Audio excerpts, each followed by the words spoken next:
تو آپ کے جو ٹیچر ہیں، جو آپ جن سے آپ نے سیکھ بھی رہے ہیں، ابھی تھوڑا ان کے بارے میں بتائیں، اپنی جرنی کے حوالے سے بتائیں، کہاں سے تعلق رکھتے ہیں، ایجوکیشن کیا ہے؟ جی، جہاں تک میرا تعلق ہے، میری تو پیدائش ملتان کی ہی ہے، لیکن میرا آبائی علاقہ میری والدہ کی طرف سے وہ دریا خان کے نشیب میں ایک علاقہ ہے تھل دلے والا، وہاں سے ان کا تعلق ہے، اور میرے والد کا آبائی علاقہ ڈیرہ اسماعیل خان، لیکن میری پیدائش بالکل یہاں ملتان کی ہے۔ اور جہاں تک بات ہے میرے استاد کے حوالے سے جن سے میں رموز سخن سیکھا ہوں، عاطف کربلائی، وہ بکھر کے علاقے، بکھر کے نشیب میں ایک علاقہ ہے پانچ گرائی، وہاں سے تعلق رکھتے ہیں، اور وہ بیسیکلی سرائکی کے شاعر ہیں۔ اچھا، تو بالکل وہ بھی غزل اور دوڑے کی صنف میں شاعری کرتے ہیں، لیکن کافی وقت سے انہوں نے مشاعروں کی دنیا اور غزل کی دنیا ترک کی ہے کہ وہ بالکل نوحہ خانی کی دنیا میں آ گئے، اور بالکل نوحہ کہتے ہیں وہ۔ اچھا، تو آپ نے اتنی دور ویسے استاد جو ہے وہاں پر آپ نے، جی بس یہ ظاہر سی بات ہے ملتان میں بھی آپ رہنا ہے، یہیں ایسے پر یہاں پر بھی استاد وہ شمار ہوں گے؟ بالکل بہت سارے اساتید شعراء موجود ہیں ملتان میں، لیکن نصیب کی بات ہے، اور میں سمجھتا ہوں کہ میری خوش قسمتی ہے، اس میں کافی لوگوں کا کردار ہے، اور میں بالکل ضرور نام لینا چاہوں گا۔ میرے ایک محسن ہے ڈیرہ اسماعیل خان سے، سید نوید عباس شاہ، تو انہوں نے مجھے متعارف کروایا تھا استاد عاطف کربلائی سے، تو تب سے سلسلہ جاری ہے ان کے ساتھ، اور ابھی تک انہی کے ساتھ ہوں۔ صحیح ہو گیا۔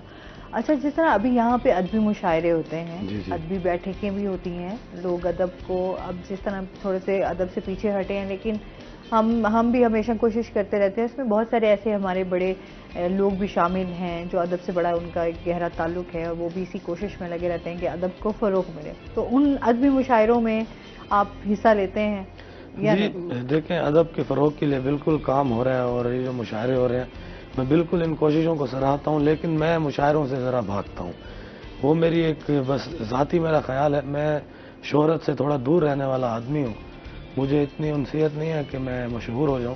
ہاں، شہرت میں سمجھتا ہوں کہ ایک نعمت ہے اللہ کی طرف سے، اگر آپ مشہور ہو گئے، لوگ آپ کو جانتے ہیں، یہ ایک بہت بڑی نعمت ہے کہ جب آپ کو کوئی آ کر کہتا ہے کہ سمر بھائی میں آپ کو جانتا ہوں، تو خوشی ہوتی ہے دل سے، لیکن میں ذاتی طور پر شہرت سے بھاگتا ہوں، مجھے الجھن ہوتی ہے جب میں کہیں بیٹھا ہوں اور چار لوگ میرے پاس آ جائیں، تو میں ایک انٹروورٹ آدمی ہوں، میں اکیلے رہنا زیادہ پسند کرتا ہوں، اور اس کے علاوہ بھی ایک گراؤنڈ ریالٹی یہ بھی ہے کہ لوگ مجھے اتنا زیادہ جانتے بھی نہیں ہیں کہ مشاعروں میں بلائیں، البتہ ہاں محفل مسالمہ میں ضرور جاتا ہوں، جہاں بھی دعوت ہوتی ہے ضرور شرکت کرتا رہتا ہوں، اس کے علاوہ نجی محافل میں شعراء کے ساتھ، قارئین کے ساتھ ضرور بیٹھتا ہوں، اٹھتا بیٹھتا ہوں، جن میں کافی سارے اساتید شعراء موجود ہیں، ملتان کے بھی کافی سارے شعراء، اور ملتان سے باہر بھی، جیسے میں اپنی تعلیمی سے حوالے سے لاہور رہتا ہوں فی الحال، تو وہاں پر کافی نجی محافل میں بیٹھتا ہوں میں۔ کیا تعلیم حاصل کر رہے ہیں آپ؟ جی میں قانون کی تعلیم حاصل کر رہا ہوں، میرا لا کا تیسرا سال چل رہا ہے، HRPC اسکول آف لا ہے لاہور میں، وہاں سے میں اپنی گریجویشن کر رہا ہوں۔ صحیح، چلیے اچھی بات ہے۔ ویسے ابھی میرے ہمیں نوجوانوں کا بڑا رجحان لا کی طرف جو ہے وہ زیادہ دکھ رہا ہے، جی بالکل، کافی دیکھتی ہوں کہ اب جس سے آپ پوچھیں تو وہ لا کی طرف اس کا انٹرسٹ ہوتا ہے اور وہ لا کر رہا ہوتا ہے۔ جی بالکل ایسا ہے، اس میں دو باتیں ہیں، ایک تو طالب علم کا ذاتی انٹرسٹ بھی ہو سکتا ہے اس میں، اور اس کے علاوہ کچھ ایسا ہوتا ہے، اکثر دیکھنے میں آتا ہے کہ اگر آپ کے گھر میں کوئی آپ کی مدر یا آپ کے فادر لائر ہیں تو بچے ہمیشہ اکثر اسی فیلڈ کی پیرنٹس کی خواہش پر آ جاتے ہیں۔ وہی 3-4 پیشے تو ہیں نا جن ایسا پہ پیرنٹس کا جو ہے وہ فوکس ہوتا ہے، ڈاکٹر ہو گیا، انجینئر ہو گیا، یا آپ کہہ دیں کہ جی لائر بننا ہے، تو یہ 3-4 بالکل ایسا ہے۔ جہاں تک میرا تعلق ہے تو میں بالکل اپنی ذاتی دلچسپی کی بنا پر اس فیلڈ میں آیا ہوں، اور مجھے بالکل قانون پڑھنا بہت اچھا لگتا ہے، اور میں ویسے بھی کتابیں پڑھنے والا آدمی ہوں،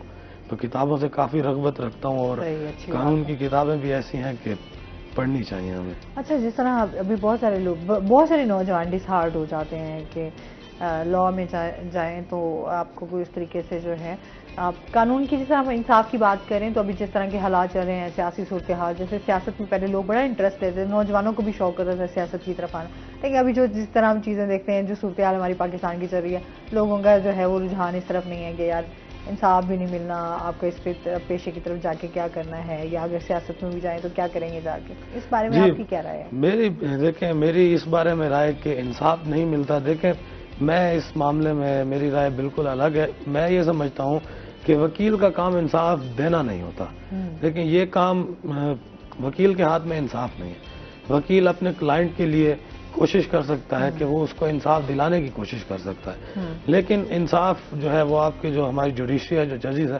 انہوں نے دینا ہوتا ہے۔ اور دوسری بات کہ اسٹوڈنٹ ڈسہارٹ ہو جاتے ہیں، تو جس حوالے سے آپ نے پوچھا کہ تعلیمی حوالے سے کہ ہم قانون کی تعلیم کیوں حاصل کریں جب انصاف ہی نہیں مل رہا، تو میں یہ سمجھتا ہوں کہ اگر ہمارے معاشرے میں یہ المیہ ہے کہ انصاف کی کمی ہے تو ہمیں آگے بڑھ کر اس میں کردار ادا کرنا چاہیے۔ اور میرا مقصد ہی یہی ہے کہ اگر میں قانون کی تعلیم حاصل کر رہا ہوں تو میں آگے چل کر جب مجھے لائسنس مل جائے گا بار کونسل سے، تو میری کوشش ہوگی کہ میں جس کو بھی دلوا سکوں گا انصاف دلوانے کی کوشش کروں گا، جبکہ یہ میرے ہاتھ میں تو نہیں ہے کہ میں کسی کو انصاف دوں، کوشش میں ضرور کر سکتا ہوں، اس میں اپنا کردار ادا کر سکتا ہوں۔ تو میں یہ سمجھتا ہوں کہ ہمیں ڈسہارٹ ہونے کی بجائے اپنا کردار ادا کرنا چاہیے اس میں۔ ہاں بالکل، یہ اچھا، یہ واقعی ہم لوگ بہت سارے میں ہمیشہ میں خود بھی یہ بات کرتے ہیں، ہمیں اپنی ذمہ داریوں کو سمجھنا چاہیے۔ آپ تھوڑا تھوڑا کر کے بھی جو ہے نا، آپ جب خود بہت ساری چیزوں کو پہ عمل کرنا شروع کر دیں گے نا تو دوسرے بھی آپ کو دیکھ کے اس پہ لازمی کہیں نہ کوئی آپ اچھی عادت کو اپریشیٹ بھی کریں گے اور اس کو فالو کرنے کی بھی کوشش کریں گے۔ تو وہ کہتے ہیں نا قطرہ قطرہ بن کے جو ہے وہ دریا بنتا ہے، تو جب آپ خود چیزوں کو لے کے اچھے اس میں پازیٹیو وے میں جائیں گے تو لوگ بھی آپ کے ساتھ جو ہے آپ کو فالو کرنا شروع بالکل کر ایسا دیں گے۔ ہے، بالکل۔ اچھا، ابھی آپ کی جو ہے وہ شاعری بھی سنیں گے، لیکن ایک کالر ہے ہمارے ساتھ۔ السلام علیکم۔ وعلیکم السلام۔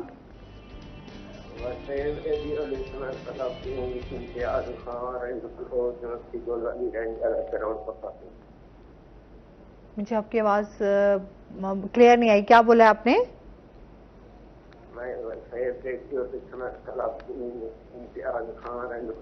امتیاز خان بات کر رہے ہیں، آپ اپنا تعارف کروا رہے ہیں؟ جی جی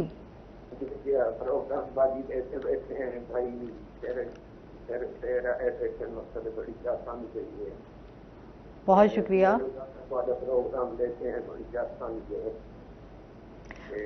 آل پاکستان کو سلام دعا، جناب کو پھر سلام دعا، بڑی چاہتا کی پہ پروگرام دے کے ریڈیو کلب کے دوست چیئرمین شہزاد خان اکھڑ کبیر سنگھ۔ آپ کی آواز مجھے بالکل کلیئر نہیں آ رہی، کیا بول رہے ہیں مجھے نہیں سمجھ آ رہی۔ آپ سلام کرنا چاہ رہے ہیں کس کو؟ شاعر کو؟ امتیاز صاحب آپ میرے ساتھ کال پہ ہیں؟ اچھا ٹھیک ہے، بہت شکریہ کال کرنے کا جی، کیونکہ اب آپ کی آواز جو ہے وہ مجھے کلیئر نہیں آ رہی تھی، آپ بہت سلو بھی بول رہے تھے تو مجھے کچھ سمجھ نہیں آیا، تو معذرت۔ جی شاعری کی طرف آتے ہیں آپ کی، جی سر، کیا سنا رہے ہیں؟ غزل سے ایک مطلع اور ایک شعر، اور پھر ایک اور غزل سے مطلع اور شعر ہے کہ جواز خواہش و امکان ڈھونڈتا ہوا میں، کہ اپنے آپ کو ہر آن ڈھونڈتا ہوا میں، لٹے ہوئے کے تعاقب کو کس طرح جاؤں، بچا کھچا ہوا سامان ڈھونڈتا ہوا میں۔ واہ، بہت شکریہ۔ اور ایک اور غزل سے مطلع اور ایک شعر ہے کہ ایک یاد میرے من میں برابر اداس ہے، چہرہ ہے خوشنما میرا اندر اداس ہے، دن کاٹتا ہے تیرے تصور میں رہ کے خوش، جو شخص تیری یاد میں شب بھر اداس ہے۔ واہ کیا بات۔ اچھا، جب شاعری ہوتا ہے کہ ظاہر ہوتے کچھ لوگ کہتے ہیں اچھا غزلیں یا اس طرح کی اس میں شاعری میں آئے تو کہتے ہیں کہ یا تو محبت ہونا بڑی ضروری ہے، آپ کو بھی اس طرح کا جی دیکھیں، ایکسپیرینس گزرا؟ بالکل ایسا ہے، میں یہ سمجھتا ہوں کہ محبت کے بنا انسان ادھورا ہے۔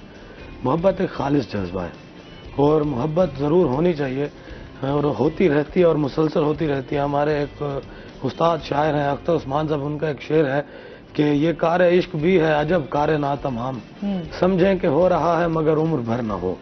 تو یہ ایک ایسا سلسلہ ہے کہ عمر بھر ہوتا بھی ہے اور ایسا لگتا ہے کہ نہیں ہوا ابھی۔ تو بالکل محبت ہوتا ہے، محبت بالکل ہونی بھی چاہیے اور محبت کرنی چاہیے ہمیں، ایک خالص جذبہ ہے اور اس سے انکار ممکن نہیں ہے، بلکہ میں یہ کہوں گا کہ اس سے مفر ممکن نہیں ہے، اور بالکل ایک حساس دل کے لیے محبت تو بہت ضروری ہے۔ ایسے ہی ہے۔ اچھا، جس طرح ابھی اس طرح کی بھی شاعری کرتے ہیں جس سے لوگوں تک کوئی میسج پہنچایا جا سکے، جس طرح بہت سارے جو شعراء ہیں وہ اس حوالے سے بات کرتے ہیں جو ہمارے معاشرے میں چل رہا ہے، ان چیزوں کو، تمام چیزوں کو مد نظر رکھتے ہوئے؟ جی بالکل، دیکھیں میں سمجھتا ہوں کہ شاعر معاشرے کی آنکھ ہوتا ہے اور اللہ نے اسے یہ صلاحیت دی ہوتی ہے کہ وہ اپنے قلم سے انقلاب لے، اور تاریخ گواہ ہے کہ شعراء انقلاب لے کر آئے ہیں اپنی شاعری کے ذریعے۔ اور میں سمجھتا ہوں کہ شاعر کو بالکل اپنا کردار ادا کرنا چاہیے معاشرے کی فلاح کے لیے. اور میں یہ کہوں گا کہ شرمندگی کے ساتھ کہ کہیں نہ کہیں یہ میری خامی اور کمزوری ہے کہ میں اپنا کردار ادا نہیں کر پایا جبکہ مجھے کرنا چاہیے. اور صرف نہ مجھے بلکہ ہر جوان شاعر کو اپنا کردار ادا کرنا چاہیے. اچھا، ویسے آپ کو شاعری کس سے انسپائر ہوئے؟ کس کو دیکھ کے کون سا ایسا فیوریٹ شاعر تھا جس کو آپ نے جی دیکھیں، کافی سارے اساتید شعراء موجود ہیں. اور سب سے پہلے تو دیکھیں جب کلاسیکل شاعری کی بات کریں تو بالکل غالب سے میں بہت زیادہ متاثر ہوں. اس کے بعد احمد فراز صاحب سے بہت زیادہ متاثر ہوں، بہت پسند ہے. اور آج کل اگر بات کریں تو اختر عثمان صاحب میرے پسندیدہ شاعر ہیں. اور ظاہر ہے کہ میرے اپنے استاد عاطف کربلائی میرے موسٹ فیوریٹ ہے. بالکل متاثر ہوں ان شعراء سے. اور ان کو بہت غالب کی شاعری بھی، اور اگر ہم بات کریں تو بہت ان کی شاعری بڑی کم لوگوں کو ان کی بھی شاعری سمجھ میں آتی ہے، تو ان کو سمجھنا بڑا مشکل ہے. کیونکہ میں اپنی بھی بات کروں تو سم ٹائم بہت سارے ایسے ہمارے ماشاءاللہ جو شاعر ہیں، ادیب ہیں، ان کی آپ شاعری پڑھیں یا سنیں تو آپ کو سم ٹائم ان کی چیزیں آپ کی سمجھ میں نہیں آتی. تو اس بارے میں پڑھنا اور سمجھنا، ان پر غور کرنا. دیکھیں میں یہ سمجھتا ہوں کہ غالب کی شاعری کوئی بہت زیادہ مشکل نہیں ہے. ہاں ہم نے کلاسیکل شعراء میں ان کا شمار ہوتا ہے. میں یہ سمجھتا ہوں کہ یہ زبان سے دوری کا نتیجہ ہے کہ ہمیں کلاسیکل شاعری سمجھ نہیں آتی. لیکن آج کل جو جدید شاعری ہو رہی ہے اس کے حوالے سے میں یہ کہوں گا کہ دیکھیں ہر وقت کی ایک ضرورت ہوتی ہے. تو غالب کا جو وقت تھا زبان اور کلام اس وقت پر لوگ سمجھتے تھے. اور آج کل جو جدید شاعری ہو رہی ہے اور کافی سارے شعراء جو آج کل کی ضروریات کی بنیاد پر شاعری کر رہے ہیں اور وہ بہت اچھا کر رہے ہیں کہ عام لوگوں تک اپنی بات پہنچا رہے ہیں، اور کرنا بھی ایسا چاہیے.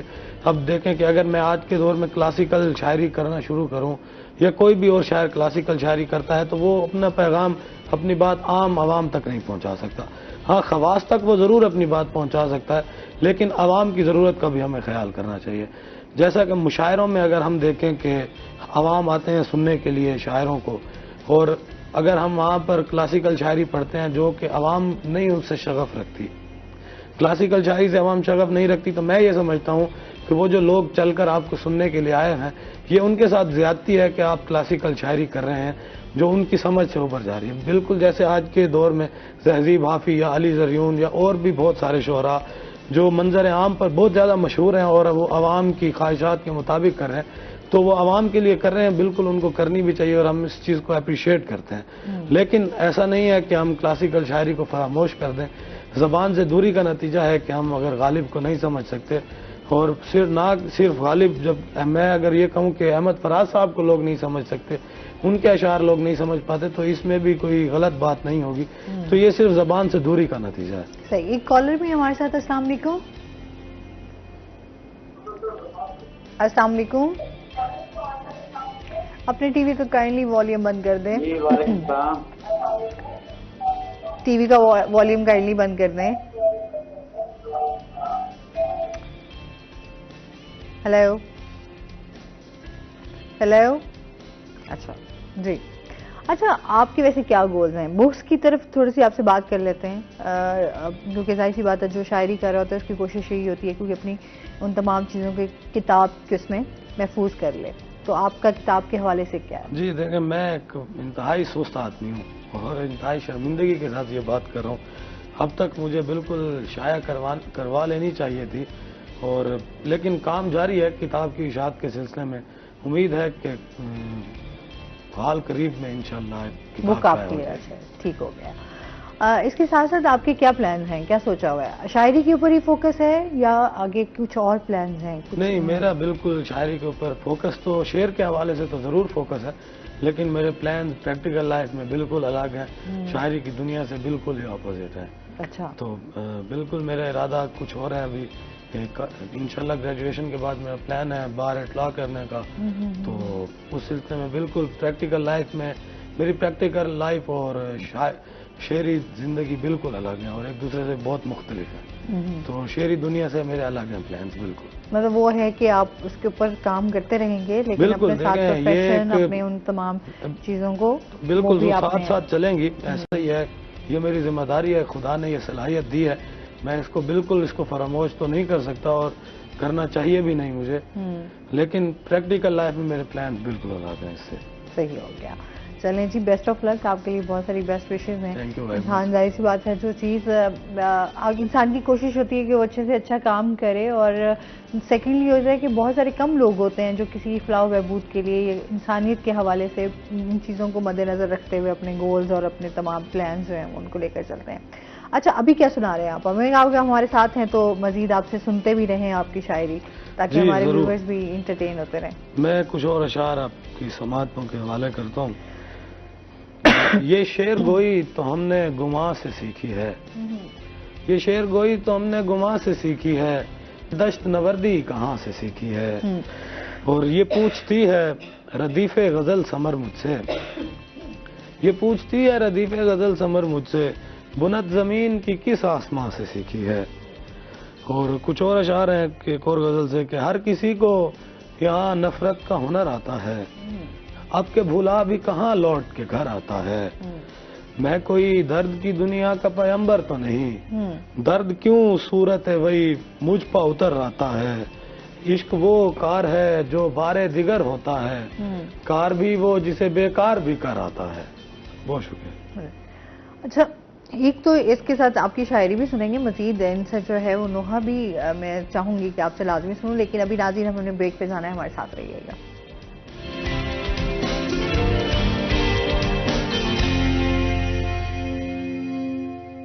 ویلکم بیک ناظرین، روہی ایٹ 10 میں آپ کو خوش آمدید کہتے ہیں. اچھا، آپ کی شاعری کے حوالے سے میں جان رہی تھی کہ ابھی آپ کیا سنا رہے ہیں؟ میں آپ کو ایک سلام سے چند اشعار سناتا ہوں. جی.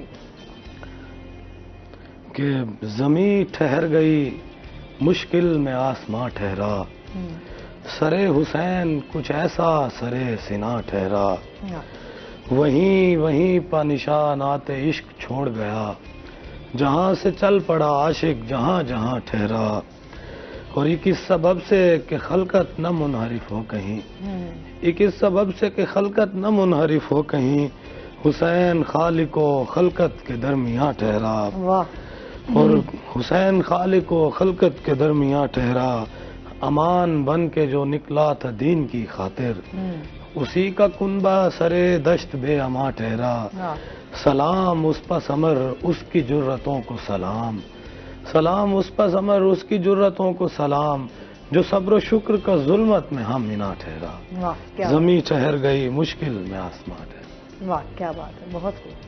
اچھا، کیونکہ ابھی یہ سلسلہ تھا اور پھر چہلم بھی گزرا. جی بالکل. ابھی اس حوالے سے کافی آپ لوگوں کی تو کیونکہ مجالس کا بھی انعقاد ہوتا ہے، پھر جلوس بھی، اور ایک سلسلہ رہتا ہے، اور اس میں میرے خیال میں جو نوحہ خواہ ہوتے ہیں، جو شعراء ہوتے ہیں، وہ اپنے کلام کے ذریعے جو ہے وہ سلام پیش کرتے ہیں. جی بالکل ایسا ہے، اور اپنے جذبات جو ہے وہ بیان کرتے ہیں. بالکل ایسا ہی ہے. ایام ازاد جیسا کہ یکم محرم سے 8 ربیع الاول تک ہمارے ایام ازاد چلتے ہیں، اور ابھی جیسے چل رہے ہیں، ابھی چہلم بھی گزرا ہے. ہمارا اپنا ایک خانوادہ ہے، ہم اس میں بالکل نوحہ خوانی کرتے ہیں، جن کے لیے میں خود نوحے لکھتا ہوں. ہم ان کی کمپوزیشن کرواتے ہیں، تیار کرتے ہیں. ایام غم ہے تو رسول اکرم کی بارگاہ میں ان کے بچوں کا پرسہ پیش کرتے ہیں. بالکل ایام ازاد. صحیح ہو گیا. اچھا، کتنے بہن بھائی ہیں آپ؟ باقی گھر میں بھی ادبی ماحول ہے؟ گھر میں بھی ظاہر سی بات ہے کہ گھر میں کوئی اور بھی شاعری کی طرف ہے؟ جی دیکھیں، میرے اپنے گھر میں تو خیر کوئی ایسا ماحول نہیں ہے. اس کی وجہ یہ ہے کہ میں اپنے گھر میں پہلا لڑکا ہوں اپنے گھر میں کہ جو یونیورسٹی تک گیا ہے تعلیم حاصل کرنے. اچھا. تو ہمارے گھر میں کوئی، کیونکہ ہم ایک بزنس فیملی سے تعلق رکھتے ہیں، تو اور اس کے علاوہ کوئی بھائی بھی نہیں ہے میرا، میں اکلوتا ہوں. تو بہنیں ہیں میری بالکل، لیکن انہوں نے بھی کالج تک بالکل تعلیم حاصل کیا انہوں نے. ابھی ایک چھوٹی سسٹر ہے، اس نے ابھی کالج مکمل کیا. باقی 2 سسٹرز ہیں، وہ میرڈ ہیں، ان کی شادی ہو چکی ہے. تو گھر میں تو خیر ایسا ماحول نہیں تھا، لیکن ہاں ہمارے بالکل خاندان میں رشتہ دار ہیں. ایک میرے چچا ہیں رشتے میں، صابر حسین صابر شہید، وہ شاعر اہل بیت تھے. فرقہ وارانہ جس میں ڈیر اسماعیل خان کے جو سیکٹیرین وار کے حالات ہیں، اس سلسلے میں ان کو گولی مار کے شہید کر دیا گیا تھا. تو ہاں خاندان میں تو بالکل یہ سلسلہ ہے، لیکن میرے اپنے گھر میں کوئی اس طرح کا ادبی سلسلہ نہیں ہے. میں اپنے گھر میں پہلا ہی شخص ہوں. اچھا، صحیح ہے. کبھی گھر والے جو ہیں وہ سپورٹ کرتے ہیں فلی، ابھی سنتے ہیں آپ کو؟ جی سپورٹ کرتے ہیں، ایسا نہیں ہے کہ گھر والے سپورٹ نہیں کرتے، لیکن المیہ ہے اس سینس میں سپورٹ نہیں کرتے. مجھ سے کسی نے پہلے پوچھا تھا کہ آپ کی زندگی کا سب سے بڑا المیہ کیا ہے، تو میں نے اسے بتایا کہ یار میری زندگی کا سب سے بڑا المیہ یہ ہے کہ خدا نے مجھے شاعر بنا کر بھیجا اور میری ماں نے مجھے حساس ماننے سے انکار کر دیا. تو ہاں سپورٹ تو ہے، ایسا نہیں ہے کہ گھر والے منع کرتے ہیں شعر کہنے سے، لیکن وہ کہتے ہیں کہ بس اپنی شاعرانہ حالت نہ بنانا، شاعروں والی حالت میں مت گھومنا. اصل میں جو ہمارے ہاں ایک ٹیپیکل امیج جو شاعر کا بنا ہوتا ہے کہ شاعر بالکل وہ تھوڑا سا اپنے گیٹ اپ کو لے کر، بالکل ایسا ہی. میرے خیال میں جتنے بھی شاعر ہیں جی بالکل، ہم نے نہیں کبھی دیکھا ان کو کہ ان کا کوئی ڈفرینٹ کوئی انداز ہو. ایسا ہی میں سمجھتا ہوں کہ آج کا شاعر جو ہے وہ بہت پریکٹیکل ہے.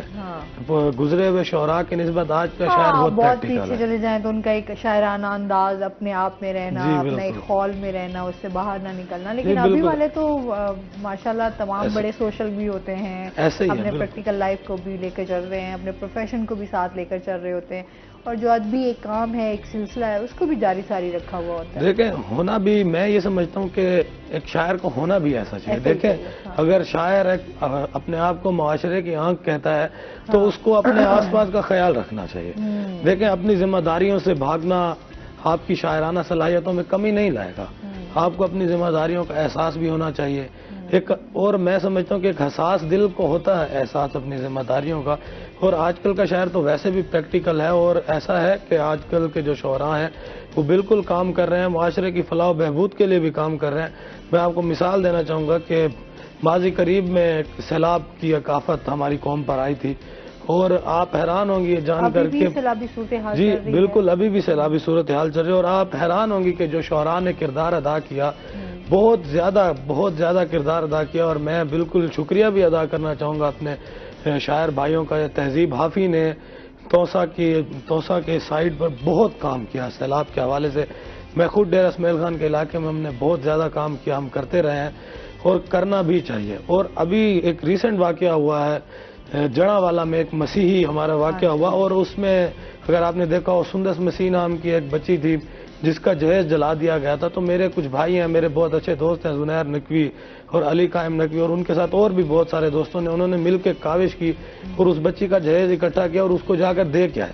تو دیکھیں یہ اس بات کو ثابت کرتا ہے کہ آج کا شاعر جو ہے وہ اپنے معاشرتی اقدار کا بھی خیال رکھتا ہے اور بہت پریکٹیکل ہے، اور جو بہت خوبصورت بات ہے. وہی نا، کیونکہ جو محرم آرٹسٹ ہوتے ہیں ان میں وہ ایک تو حساس طبیعت کے بہت زیادہ مالک ہوتے ہیں. پھر یہ ہوتا ہے کہ جتنا احساس آپ کا زندہ ہوگا آپ اتنے ہی لوگوں کا خیال رکھیں گے. بالکل ایسا. اور اگر آپ کے اندر احساس نہیں ہے تو میرے خیال میں آپ پھر اس چیز کا پرواہ بھی نہیں کرتے. ہمارے ہاں آج کل زیادہ دیکھا جائے کیونکہ ایک افراتفری والا سماج چل رہا ہے نا، لوگوں میں ہر کوئی اپنی اپنی میں پڑا ہوا ہے. ایسا ہے. لیکن بہادری، اور میں سمجھتی ہوں آپ کی، اور آپ کی جو سمجھ لیں کہ آج کے دور میں اگر آپ کسی کے ساتھ اچھے سے پیش آنا اور آپ کے چند بول بھی اگلے کے لیے اگر اس کو تسکین دے دیتے ہیں تو میرے خیال میں اس سے بڑا صدقہ جاریہ کوئی نہیں ہے. بالکل ایسا ہے. تو آج کل ہمارے ہاں یہ چیزیں بڑی کم ہو گئی ہیں، لوگ تماشا زیادہ دیکھتے ہیں اور احساس جو ہے وہ بہت کم کرتے ہیں. ایسا ہی ہے. میں بالکل اس میں آپ کی بات کو آگے بڑھانا چاہوں گا اس سلسلے میں. دیکھیں ہمارے ملک کے جو اکنامیکل کنڈیشن اس وقت چل رہی ہیں تو اس سے ہر خاص و عام متاثر ہوئے. ایسا نہیں ہے کہ کوئی ایک مخصوص. کال پہ آگے مزید بات کا سلسلہ آگے بڑھاتے ہیں. السلام علیکم جناب. جی کون بات کر رہے ہیں؟ میں جاوید حسین میرا نام ہے، ملتان سے بات کر رہا ہوں. جی جاوید، کیا کہنا چاہیں گے؟ تو میں یہ جاننا چاہتا ہوں کہ کیا شاعری کے لیے کوئی کورس کرنا لازمی ہے یا کوئی ایجوکیشن یا کوئی اس قسم کا امتحان سے گزرنا پڑتا ہے یا بندہ شاعر بنتا ہے؟ شاعر بننے کے لیے کون سا کورس کرنا پڑتا ہے؟ بہت معصومانہ آپ نے سوال کیا، بہت شکریہ کال کرنے کا. دیکھیں میں محبوب خزاں صاحب کا ایک شعر یہاں پر کوٹ کرنا چاہوں گا. ان کا ایک شعر ہے کہ بات یہ ہے کہ آدمی شاعر یا تو ہوتا ہے یا نہیں ہوتا. تو بات یہ ہے کہ کورس تو شاعر بالکل بنتا نہیں ہے، آپ بن نہیں سکتے شاعر ہوتا ہے، اور یہ خدا داد صلاحیت ہے. ہاں آپ اپنی صلاحیتوں کو نکھارنے کے لیے جو رموز سخن ہے وہ آپ سیکھ سکتے ہیں، وہ سیکھے جا سکتے ہیں، اور جو کہ سیکھنے بھی چاہیے. بالکل ایسا. اچھا آج کل کے بہت سارے نوجوان جو ہیں شاعری کرتے بھی ہیں کچھ اپنے حصے کے اپنے مطابق، جس طرح آج کل ہم دیکھتے ہیں بہت زیادہ آپ دکھی ہیں تو آپ اس کے مطابق کوئی شعر ڈھونڈا اور آپ نے اس کے مطابق آپ شاعری کر لی. اگر آپ خوش ہیں بہت زیادہ تو آپ نے اس سے ریلیٹڈ کر لیا. کچھ آپ نے اپنی پرسنالٹی سے ریلیٹڈ آپ نے کوئی اس طرح کا شعر مل گیا تو آپ نے اس کو اپنے ساتھ ایڈ کر لیا. تو نوجوان اس طرح کی شاعری کر رہے ہیں. بالکل ایسا ہے. تو آپ کیا سمجھتے ہیں کہ کس طرح کی شاعری ان کو کرنی چاہیے؟ یا دیکھیں میں یہ سمجھتا ہوں ایک اچھا شاعر بننے کے لیے کون کون سی چیزیں ضروری ہیں؟ وہ تو انہوں نے بڑا کورس کا، تو مجھے تھوڑا سا بہت ہی معصومانہ سوال لگا. دیکھیں جیسا کہ میں نے ابھی کہا کہ یہ خدا داد صلاحیت ہے، لیکن آپ رموز سیکھ کر اپنی صلاحیتوں میں نکھار پیدا کر سکتے ہیں. جتنے بھی نوجوان چیزیں ہیں جی بالکل آپ نے اسپیسیفک میٹرز ہیں شاعری کے، اور اس میں بہت ساری چیزیں آ جاتی ہیں. رموز سے مراد رموز یعنی رمز، شاعری کی رمز، اس میں بہت ساری چیزیں آ جاتی ہیں. یہ آپ کو ضرور سیکھنی چاہیے. اور میں یہ سمجھتا ہوں کہ بغیر سیکھے آپ کو نہیں کہنا چاہیے شعر.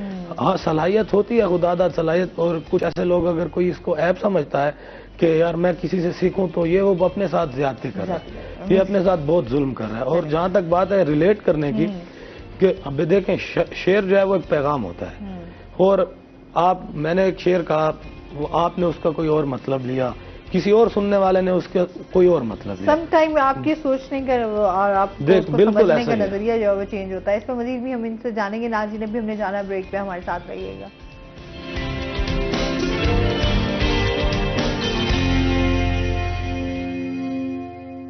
ویلکم بیک ناظرین، روہی ایٹ 10 میں آپ کو خوش آمدید کہتے ہیں. اچھا جی، کچھ اب آپ سے اور بھی کچھ سن لیتے ہیں تاکہ پھر باتیں تو پھر ہماری چل ہی رہی ہیں. جی ضرور. غزل سے کچھ، بلکہ ایک قطعہ پہلے اور پھر ایک غزل سے کچھ شعر کے. مشہور ہو گئے تیرے انکار کے سبب، یہ بھی نوازشیں ہیں تیرے ہجر میں ہمیں. مرنے کا کوئی خوف نہ جینے کا کچھ خیال، کیا کیا سہولتیں ہیں تیرے ہجر میں ہمیں. اور ایک اور غزل سے کچھ اشعار ہیں کہ ایک ہی چکی میں پستے رہ گئے ہم بار بار، ایک ہی چکی میں پستے رہ گئے ہم بار بار، ایک خیال یار ہے تو ایک خیال روزگار. آپ ہی ہیں باعث رنج و ملال و اضطراب، میں تو سمجھا تھا کہ ہوں گے آپ میرے غم گسار. آپ نے کتنے بدن تڑپا دیے ہیں ہجر میں، کتنی روحیں آپ نے زخموں سے کی ہیں تار تار، ایک ہی چکی میں پستے رہ گئے ہم بار بار. اور کچھ ایک اور مطلب اور شعر ہے کہ یہ رنج و غم کے فسانے اداسیاں کیا ہیں، ہمیں خبر ہی نہیں، یہ رنج و غم کے فسانے کہانیاں کیا ہیں، ہمیں خبر ہی نہیں تھی اداسیاں کیا ہیں. اگر وہ ساتھ نہیں تو ہوا بھی خطرہ ہے، اگر وہ ساتھ ہے میرے تو آندھیاں کیا ہیں. بہت شکریہ. بہت خوب. اچھا، اس کے ساتھ ساتھ جو ہے میر اسماعیل خان جو ہے وہ تھوڑا سا ایسے سمجھا تھا جب وہاں بڑی ایسے بڑا کنٹرول اور بڑی آپ کی چیزوں کا رولز کا بڑا فالو کیا جاتا ہے، ایسے ہی ہے کچھ؟ تھوڑا سا شہر کے بارے میں بتائیں. جی میں جہاں تک ڈیر اسماعیل خان کی بات ہے، دیکھیں ڈیر اسماعیل خان ایک بہت لمبے عرصے تک سیکٹیرین وار کی ذات میں رہا ہے، اس میں کوئی دو رائے نہیں ہے. وہاں پر حالات بہت زیادہ خراب رہے ہیں، لوگ مرتے رہے ہیں، لوگوں کو مارا جاتا رہا ہے، اور ایک بہت بڑا المیہ ہے. لیکن ہماری فورسز کی کاوشوں سے اب وہاں کے حالات بہت بہتر ہیں، اور ادبی حوالے سے بھی ڈیر اسماعیل خان کی دھرتی میں جو کام ہو رہا ہے وہ انتہائی حیران کن ہے. اچھا. بہت سارے ایسے شعراء جو منظر عام پر نہیں ہے لیکن ادب کے حوالے سے انہوں نے بہت کام کیا اور بہت کام کر رہے ہیں. میں بالخصوص نام لینا چاہوں گا طاہر شیرازی صاحب، ہمارے ڈیر اسماعیل خان کے ایک سینئر شاعر ہیں، استاد شاعر ہیں. انہوں نے ڈیر اسماعیل خان میں ادبی خدمات کے حوالے سے بہت سارا کام کیا ہے.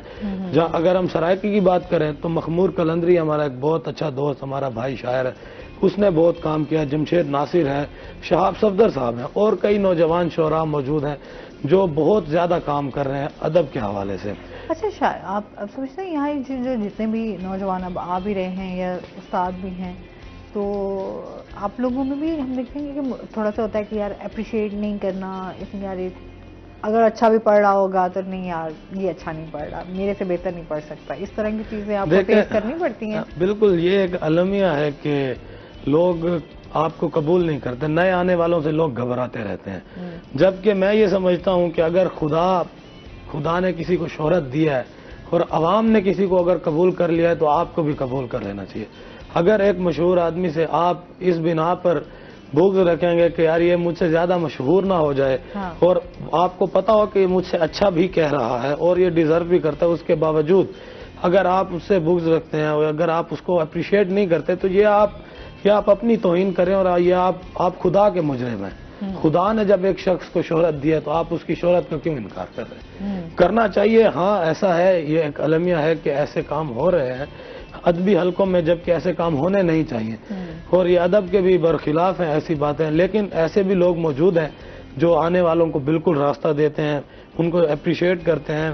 میں آپ کو اپنی مثال دیتا ہوں. میں ابھی کچھ دن پہلے ایک مصالحے میں تھا, وہاں پر ہمارے ایک بہت پیارے اور بڑے مشہور شاعر علی زریون بھائی موجود تھے, اور میری ان سے پہلی ملاقات تھی, اور آپ حیران ہوں گی کہ ان کے بارے میں جو ریومرز تھے وہ کچھ الگ باتیں تھی جو ہم نے سن رکھی تھی. لیکن جب میری ان سے ملاقات ہوئی تو میں حیران ہو گیا اس آدمی سے مل کے کہ وہ سراپا محبت اور نوجوانوں کو سپورٹ کرنے والا آدمی تھا, اور ایسا ہونا چاہیے. اور میں سمجھتا ہوں کہ باقی سینئر شعراء کو بھی ان سے یہ بات سیکھنی چاہیے کہ نئے آنے والوں کو راستہ دیں, ان کو اپریشیٹ کریں. دیکھیں آپ کیا کر لیں گے, کتنا عرصہ آپ قابض رہیں گے اس جگہ پر. ایک شہرت کی آپ پر سٹیمپ لگ گئی ہے نا کہ آپ شاعر ہیں, تو ٹھیک ہے نا کہ اور آنے والوں کو آنے دیں, ان کو جگہ دیں. آپ کا مقام اپنی جگہ پر ہے, نہ آپ کسی کو اپنی جگہ دیں گے نہ کوئی آپ کی جگہ لے گا. ہر نیا آنے والا اپنی جگہ خود بناتا ہے. اچھا یہ واقعی آپ سم ٹائم بہت زیادہ خوف زدہ بہت ساری چیزوں سے ہو جاتے ہیں جو شاید ایک اندر کا آپ کے خوف جو ہے وہ باہر آپ کا دکھ جاتا ہے سب لوگوں کو.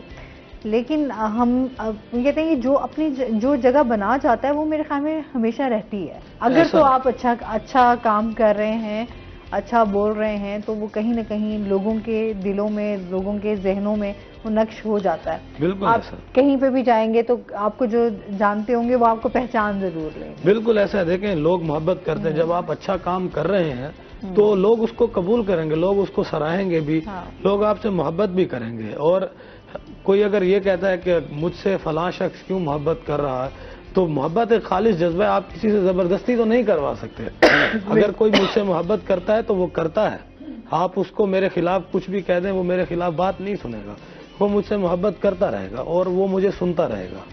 اور یہ میری بھی ذمہ داری ہے کہ میں اپنی محبت کرنے والوں کے لیے اچھا کام کرتا رہوں تاکہ وہ مجھے سراہتے رہیں.